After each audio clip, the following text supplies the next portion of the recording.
This is Listening with Franklin Livingston, and our guest is Chelsea Hart.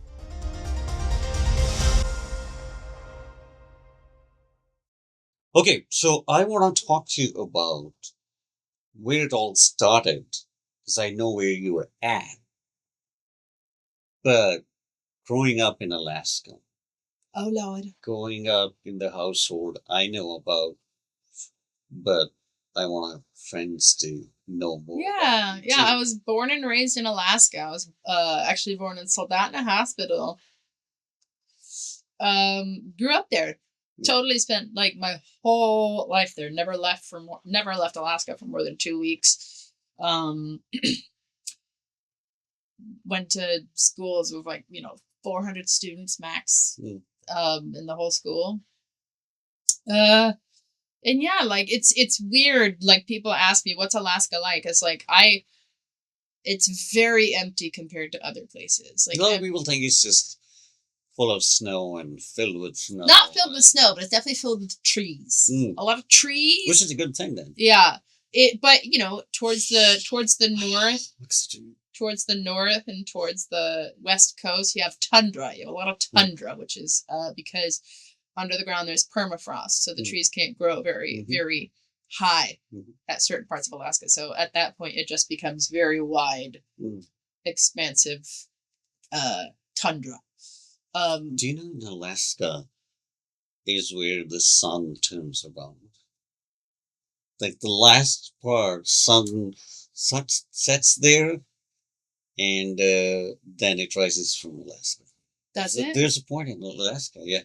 I mean, the particular place. I don't know the name. There? Yeah. Okay. Well, I just knew that it went away. Yeah, I mean, it I goes just away. knew it went away. Yeah, it goes away, and then you wait for, say, 4 or 5 months. No, a few seconds, and it's gonna come back. Oh, so like the sun like dips over and that's where it goes. Yeah, like really? Yeah, I think that's in Alaska. Is it? Mm-hmm. Wow, I didn't research that when you go home. Okay, wow. Like, okay, the sun sets. I was born and raised in Alaska, and this man is teaching me some. Yeah, a lot of things I teach a lot of people, right? Yeah. But yeah, like it's. What do you think? You know everything? No. I was born there, so I mean, I guess I definitely took it for granted when I lived there. It always happens. But it's very stifling because there's just like there's not a lot of new outside information coming in. It's like a little bubble. You don't have any internet there? Well, we have internet, but we just don't have new people. Like, internet is one thing. So, do you want to tell about the family that got kicked out? People assumed they're Hindu or Muslim? Oh, God. There was an Indian family that came to the town, and, like, they were getting death threats. This Indian family, because, like, people in the town thought they were Muslim. It's like, get out, Muslims. But why would they mix Muslim with... They were just Indian, which there are Indian Muslims. So yeah, they just saw brown people equals Islam. Like, which do you have Hispanics there? Yeah, there's actually a huge Hispanic community. So they're not brown; they're light Hispanics. They're the right kind of brown for those people. I recognize you, mijo. Yeah, like. You speak Spanish? No. No, I used to be able to. I worked at a Mexican restaurant in my town, and some of the chefs did not speak English, and I studied Italian in high school, and so like it was very easy to like transpose. I could just actually like speak Italian at these Mexicans, and they'd be like, "Oh, si," So, also, I'm just reminding. I know we already talked about this, but this town was very Christian. Yes. And how did they justify kicking out a family?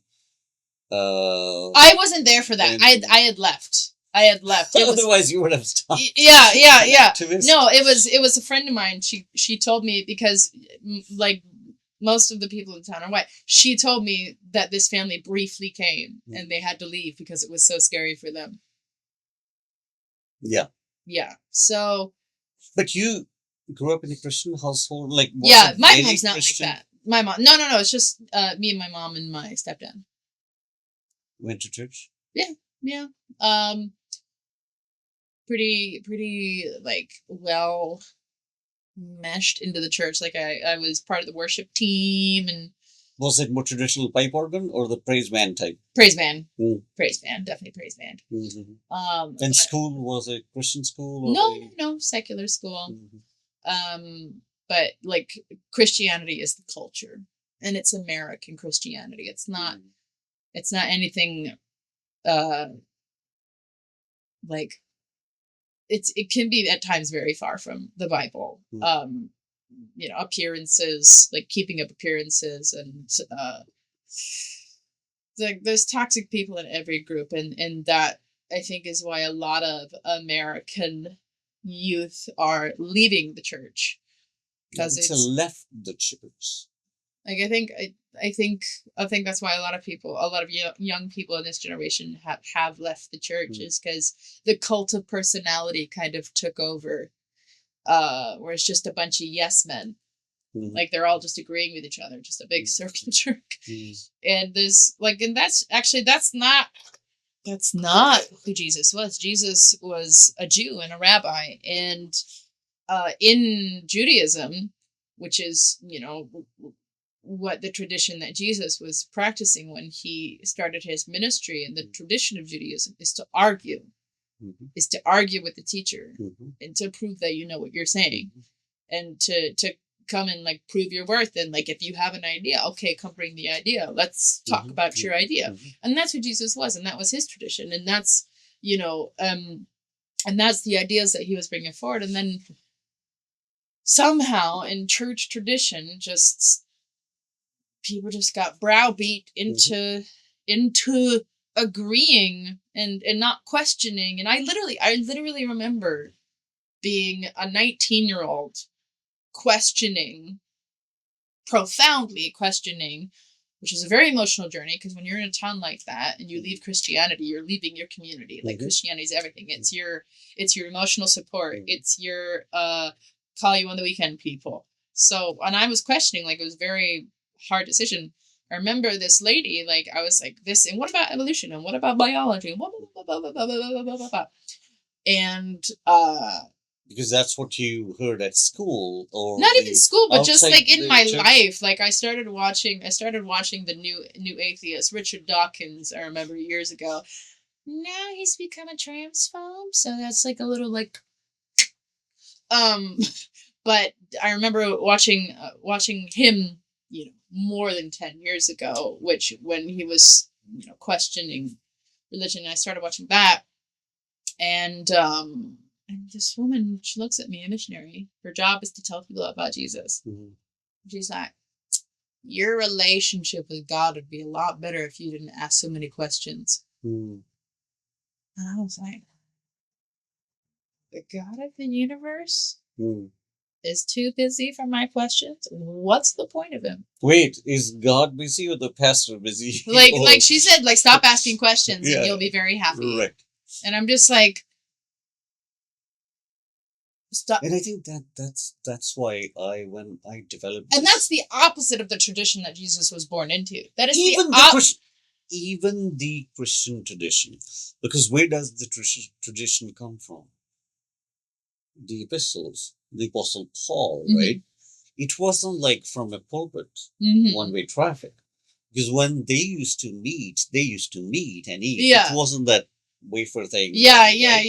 And I think that's why when I was thinking last year, I was like, what should I do? So I wanted to make more interactive.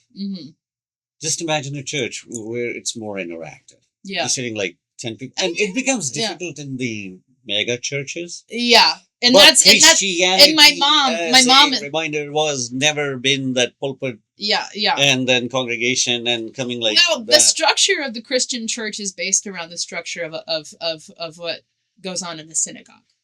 I haven't been to a synagogue. Have I? If you go to a synagogue, because the early Christians were Jews and people who So the church and what goes on in it and the structure of our services revolves around what goes on. It's interactive. It literally, there's the rabbi. Yeah. Sitting in the front with his nice vestments thingies. Yeah. And yeah, literally in the synagogue, you just have and there'd just be beautiful, refined like windows and stuff, and just very much like if you didn't know it was a synagogue, if there wasn't Hebrew everywhere, you would have no idea it wasn't a church. It was like pulpits, like this. It's not divided in those ways, or it is?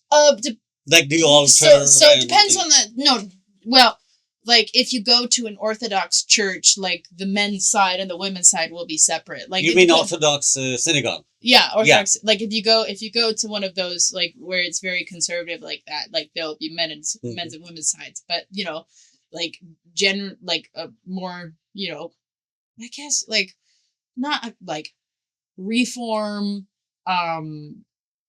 It's a little bit more loose, but yeah, like just our because the early Christians were Jews, they structured around what they knew, and the rabbi will give the parsha, he will give his sermon, as we call it in the Christian church. But yeah, it's based around what they would do, and that's But you're allowed to ask questions.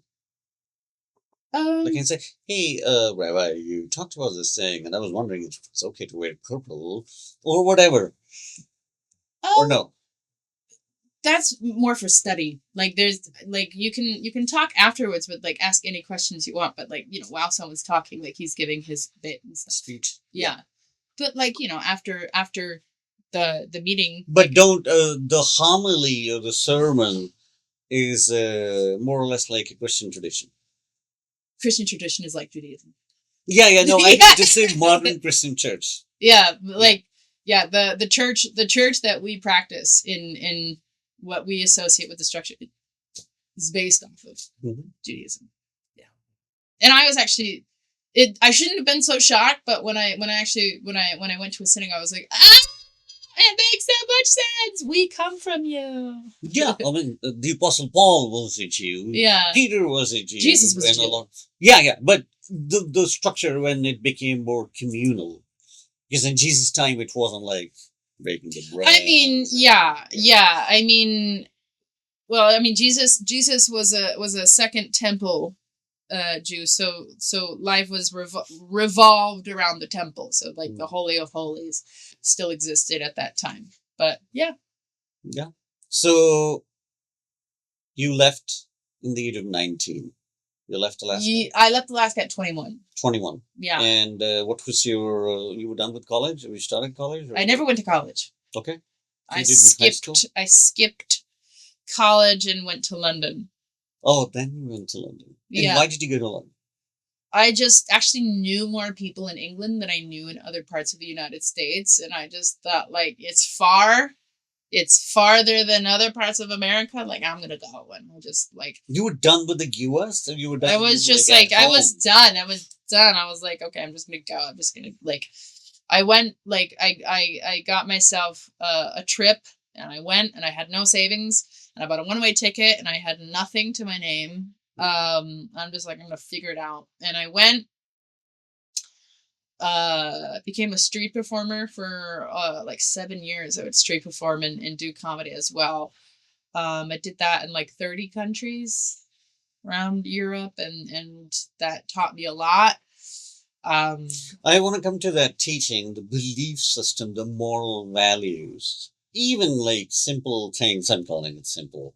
If you're getting late somewhere, and you're like, oh my God, I'm so sorry. You're feeling bad about that. When did this all develop? The belief system of not hurting someone or not letting someone just wait or taking their time for granted. It started at home. It started later. Where was this developmental thing happening? I mean, I had a great community around me growing up. I was a theater kid. And we were in the community theater, and I had a lot of really brilliant people around me growing up who showed me a lot of kindness. And, that was the only place I ever saw an atheist was at the theater, was in our theater group. And that was the only time I ever interacted with someone that didn't base their morality around Christianity, you know. So I definitely think like my theater people and my performer friends and growing up definitely taught me a lot. And what about the Christian people, the community that you grew up with at home? Were they a good influence? You learned some values? Yeah, definitely. Like my youth pastor Adam uh was one of the first people I ever like opened up to about some of my traumas and stuff. Like a very, very like nice man who listened. But I mean, I just like I don't adhere to any sort of religion now, which now because I'm not going to church and I don't really ascribe to any fixed religion, now like our relationships have shifted somewhat, they're worried, are you going to hell? Like so but yeah, like it took a long time to process that, but also like, I think just going through life, being hurt and seeing how people hurt you makes you want to be the opposite energy for someone else, and Explain to me more. like when somebody hurts you or somebody does something that's unfair to you and you understand how that feels. I think a part of you, if you can, I think maybe you want to be the opposite for somebody else, like you want to be the opposite. That you don't want to repeat the same Yeah. thing. You don't want to become a reason of hurt to someone. Yeah. That you learned from Just going through Christianity. life. No, or like Christian just going through life. I mean, I still remember many of the scriptures. You did quote a scripture when we first spoke. Yeah. I forgot. It was about to do to the others what you expect to be done to you. Yeah, the golden rule. Yeah. Yeah. I mean, I might have paraphrased it, but yeah, the golden rule. But yeah, like going throughout many countries, and I've seen many people, and many people from all. I think street performing honestly taught me the most, because when you're street performing, you interact with Romani, like my colleagues, I guess you could call them, as a street performer, were Romani performers or the homeless. Like those are the people that I share the streets with, and you see a lot of people and you interact with a lot of people that society puts somewhere other than you. Oh, the mentally disabled, the homeless, right. Amputees, the little old Roma lady, like being in the streets and interacting, like when I was in London, there was a 16-year-old girl who ran away from home, and I was due to perform in Covent Garden that day, and she's 16, she's run away from home, and she's just like, okay, I guess I'm going to be a street performer now. She's on the streets, she's homeless, 16-year-old girl, and you see someone that vulnerable, clearly she is so vulnerable. Like all it takes is some fork-tongued fucker to come and whisk her away and get her. Anything could happen. Yeah. And you see people like that, and you realize there's the system fails people. It's not designed for all of us. Or you see people with mental disabilities. Like I myself, a few years ago, I attempted suicide, and I had been undiagnosed for years prior to that, and you don't realize what you have mentally, like until it's gone. Yeah. And I certainly took my mental faculties for granted, and just like over the course of a few years, just slowly and slowly and slowly and slowly and slowly just got less and less able to do stuff until I was hospitalized. Just for blubbering ball in the emergency room. And after that, after I got out, and it's like, I hadn't eaten before I ended up hospitalized. I had not eaten a square meal in like a week. And this was like, I was in Alaska, and my mom could see I was just having terrible anxiety. Like anything would happen, any tiny little trigger messed me up for days. And my mom could see that I was like not eating. And my mother's very fragile. She's disabled. But she gets up, and she just like goes to the kitchen in a lot of pain, and she just like cooks fajitas that, for me. And I could not choke my mother's food down. This sweet woman, I couldn't even choke it down. Because of the anxiety. Because it was like physically nauseating to eat. As you look back, can you pinpoint why this anxiety was there? Oh, I don't want to talk about why, but I have a disorder. Okay. I have depression, and I was undiagnosed for quite a long time, and it just eventually, after the pandemic, after everything that happened, I had an abortion several years ago that was terrible and very traumatic, and we immediately locked down after that. And like my ex-flatmate Deliso will tell you, like he remembers, like, because he took me in after that, and we lived in a studio flat, and he slept in his room, and I slept on a child's mattress in the living room. And he'll tell you he could hear me crying like at night. And I just slowly got less and less able to do stuff. And I hadn't eaten in a week before I went to the hospital. And then they slowly got me on the meds, and I was able to eat. I was able to eat without pain. I was like, damn. I lost like 20 pounds. But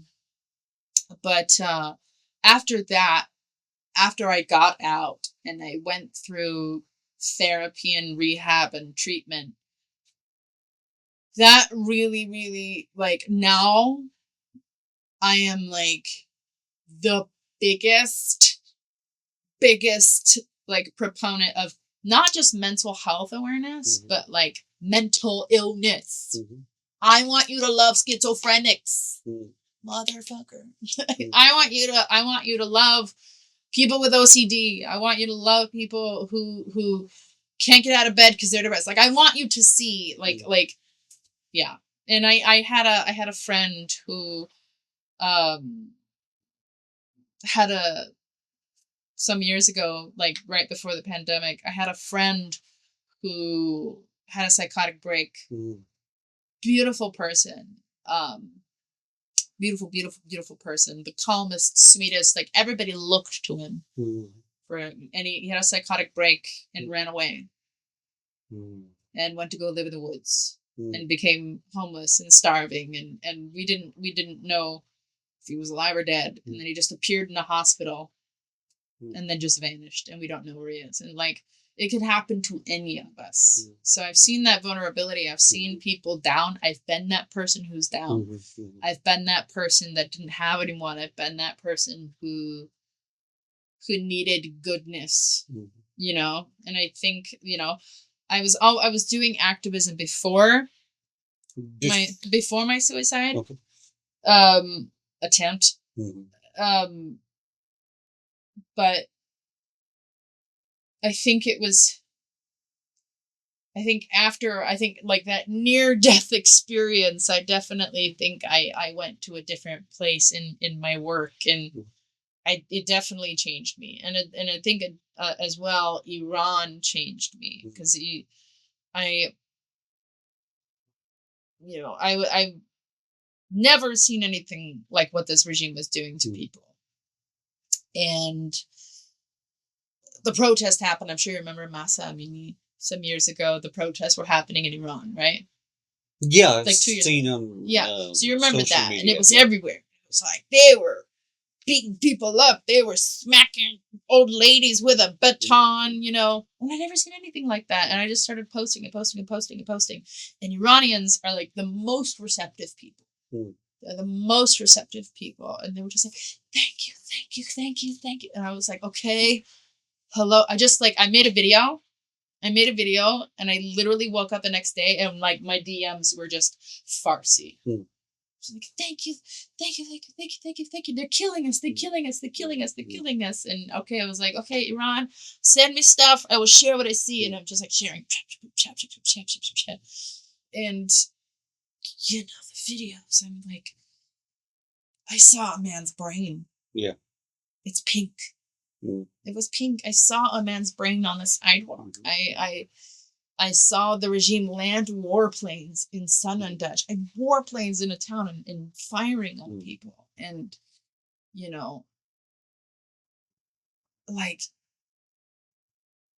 you know, that mixed with like my street performing years when I've seen our system fail. And multiple European country systems fail, you know. And then then I think that just filled me with a sense that just like there's a need for universal humanism, you know, and I definitely saw that. I mean, universal humanism, so at least the basic human dignity or basic human rights are reinforced. Yeah. Which is missing in a lot of parts of the world. But I have a question. I'm going to actually talk about Christianity here again. What you went through. Say this all had happened when you were part of a Christian community. The reason I'm saying Christian community is, as you mentioned, in your context, the community was equal to church. The church was equal to community. If you live in church, in a small town like also, that. I don't know if you know the movie just came out on Amazon Prime. I filmed that in the city, but it might have a couple of themes of the stuff you talked about. I might have forgotten to send you.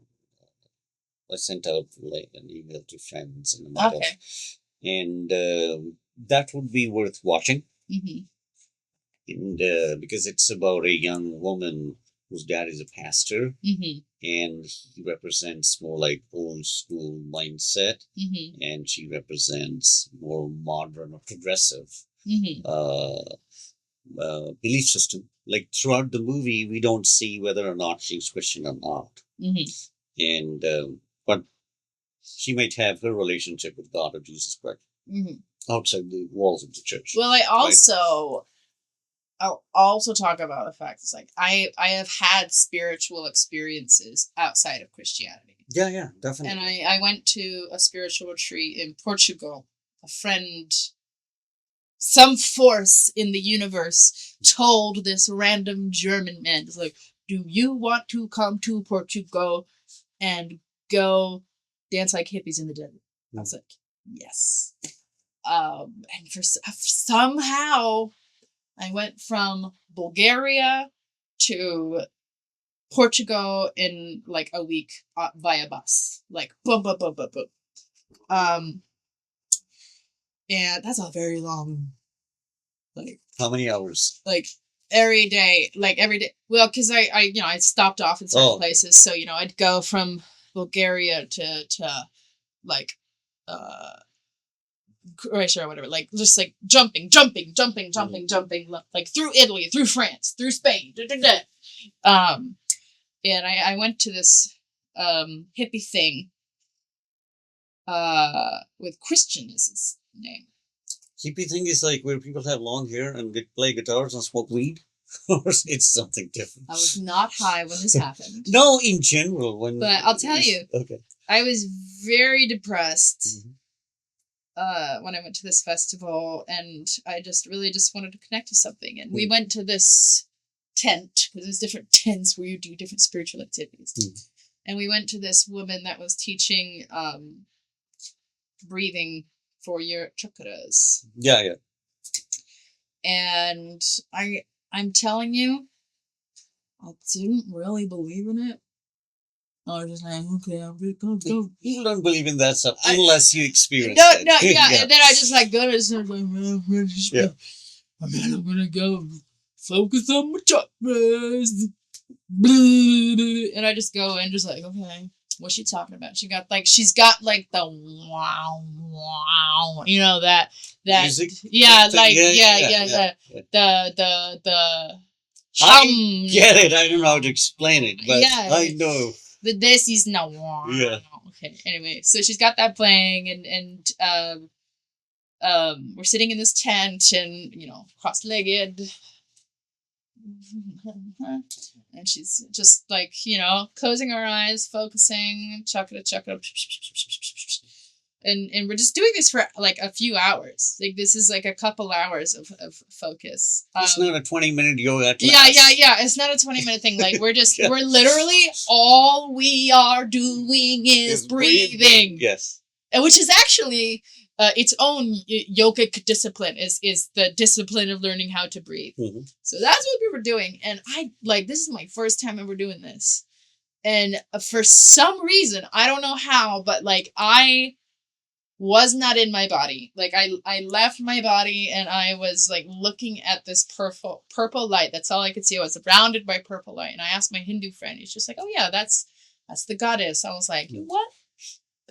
Like that's a phenomenon that happens when you do yogic breathing, is that you can see colors and not feel your body. And no drugs. Nothing. I mean, if it's drugs, then it's not real. Yeah, no drugs, no nothing. Yeah. And I just like I can't really explain what happened, but these things are but I had unexplainable. I think spirituality is the how of life. I think there's very little difference between asking questions about, the universe, whether you're asking if God created this, whether you're asking how this animal, the biology of this animal. I think it all is the same path to like enlightenment, whether you think a creator made that, or you're just you're finding it. I think it's all very inspiring. I think we're all inspired by life and biology in the universe, and the fact that billions and billions of years of rocks smashing together and mushing together to make this ball in space, and then somehow some moisture gathered on it and became an ocean, and then that ocean stopped boiling for a second, and then fish came in the ocean. Like, it's crazy that, like, it's almost as if, and this sounds religious, it's gonna sound religious, but it's 100% true.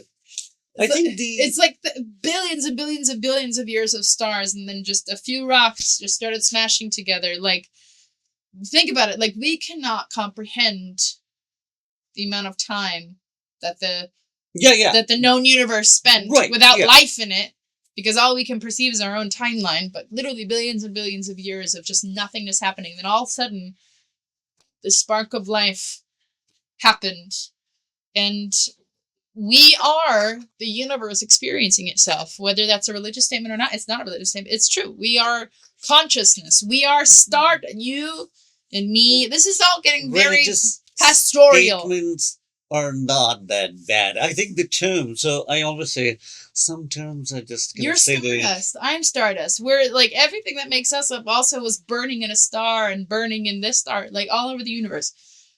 But I'm just going to go back to the language. When you say religious, literally made up of the universe experiencing itself. That's crazy. Yeah. So it's okay if it's religious. Being religious or using that term. That's what I'm saying. That's what I'm saying. Like spirituality, I think spirituality is the how of life. Religion can be a path, but can also be a hindrance to spirituality.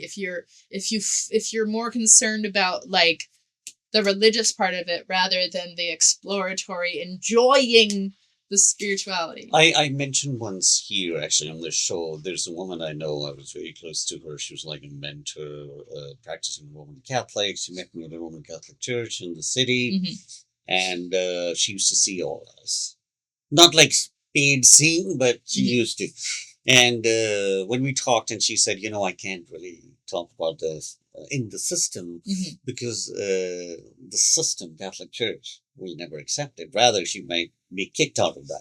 So there are things, you were right, that the religion, the organized shape and form of it might not approve of. The same thing with exorcism and all. I learned, like, when we see a movie, Exorcist, but the real process of getting approval from Rome, the Vatican, about, somebody's demon possessed is such a complicated process. Yeah. And that's the way organized religion is. But still... Literally organized. Yeah, literally organized. Yeah. No, that's why I was asking you, like, God forbid you or someone else had been through the same kind of situation you went through in your life, and you were a part of a active Christian community, right? The same community, say, that drove out a family who did not look like them. And that has been one of the themes in the movie, where, like, for example, if I walk into a small town in a white county, no one would ever think he could be a Christian because I appear to be a Muslim to them. Even though Christianity is the largest religion in the world. So, but we are not trained that way. Now, social media might have done some something like awareness, but still not to that point, because a lot of people up there in that age don't watch. They watch one news channel, which you know what I'm talking about. But talk to me about this religious community.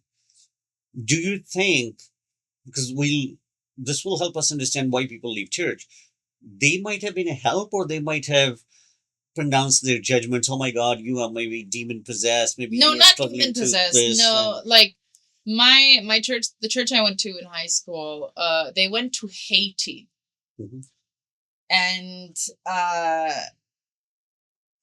my church did not talk about demons and stuff, but they went to Haiti and they saw some things, and the Haitian missionary that I know fully believes in demons. Fully 100% believes in demons. But no, they never talked about that. That's not something they promoted at church, but they definitely, like, I remember liking Lady Gaga was scandalous. Why? Because I always ask. No, because, like, at that time, I mean, I know Lady Gaga's come back. Hey, Queen. I love you. But she's come back recently. But I remember, like, 2009, 2010, 2011, like, there was this whole transphobic fury around her. And she's not even trans. But there was this whole fury, like, around her, like, oh, does she have a dick? Is that... And at that time, she didn't say one way or the other. She's like, I'm not going to be ashamed if you think I have a dick. If I'm trans, I'm trans. Like, I don't care if, like, I'm not... If I were trans, like, I would love myself anyway. Like, I don't know... Being trans is not something to be ashamed of. It's not scandalous. And she was already thinking ahead. So that's why she played into it. That's why she never let up, and just people thought she had a dick for like 5 years. So it was more about the animosity of rejection toward the pop culture, but it wasn't about rejecting the facts. Oh, there's many things, but there's many things. There's many things. Like, just overly simplistic narratives about, like, mental health and stuff. Like, talk to a pastor. Like, you could talk to a pastor. Like, I think sometimes you might need therapy, you know, like professional therapy. And they would approve for that. They were not against it. Like Adam. I don't think they were against it, but I just, like I said, I like, my questions were not getting answered. I wanted, I remember, I wanted to be a pastor.